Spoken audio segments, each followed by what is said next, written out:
आइए आप सभी को एक छोटा सा किस्सा सुनाता हूँ। किस्सा है अवध के नवाब का। जी हाँ, अवध के नवाब जिन्हें बाद में बादशाहों का टाइटल भी मिला। उन्हीं में से एक बादशाह थे बादशाह नसरुद्दीन हैदर, जो अवध के दूसरे बादशाह भी कहलाए और अपनी कारगुजारी, अपनी रंगीन मिजाजी से खुद को जमाने में मशहूर भी कर गए।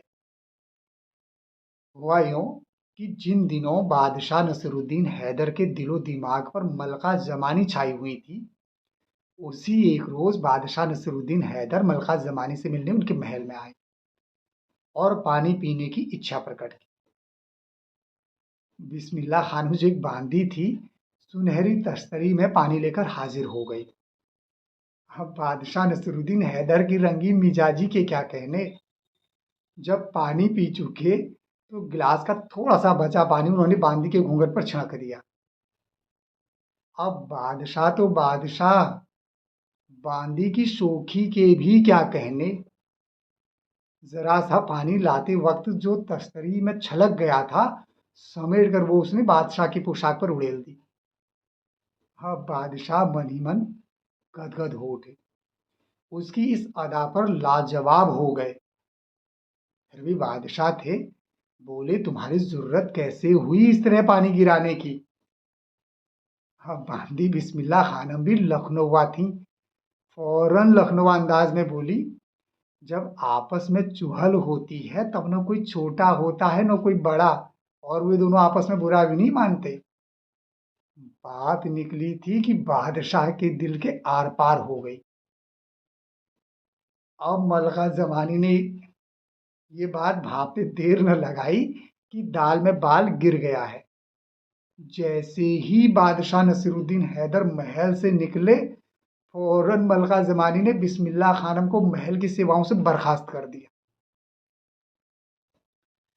अब अगले रोज उसी समय, उसी तड़प के साथ बादशाह नसीरुद्दीन हैदर फिर से महल में आए और पानी पीने की इच्छा प्रकट कर दी। पानी तो बहाना था, अब यहां नई बांदी नई तश्तरी के साथ पानी लेकर हाजिर। अब बादशाह नसीरुद्दीन हैदर की निगाहें बांदी बिस्मिल्लाह खानम को टटोल उठी। वे अंदर ही अंदर परेशान हो उठे, मन ही मन बेचैन हो उठे। बोले कुछ नहीं, महल से चुपचाप निकल गए। अब उन्होंने अपनी इस परेशानी को, अपनी इस बेचैनी को अपने वजीर मुंतजिम उद्दौला हकीम मेहंदी अली खां को बताई। और हकीम साहब वही थे जो मलका जमानी से पहले ही तपे बैठे थे। अब तो उन्हें ये कटार मलका जमानी से हुकूमत छीन लेने की सबसे उपयुक्त लगी। फिर क्या, अगले ही रोज वजीर ने ऐसा जाल बिछाया, ऐसा षड्यंत्र रचा कि बांदी बिस्मिल्लाह खानम के पति को शाही मुजरिम करार दे दिया। और यही नहीं, उससे शाही गिरफ्तारी का भय दिखाकर गंगा पार कानपुर गुप्त करा दिया। अब बांदी बिस्मिल्लाह खानम तलाक की इद्दत पर थी, तलाक की इद्दत पर थी। और बादशाह नसीरुद्दीन हैदर थे कि उनसे ये दिन भी हजम नहीं हो रहे थे।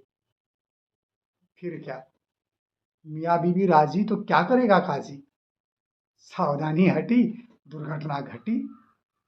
17 दिसंबर सन 1832 को बांदी बिस्मिल्लाह खानम चाँद बनकर दर्शन विलास कोठी में उतरी और कोठी जगमगा उठी।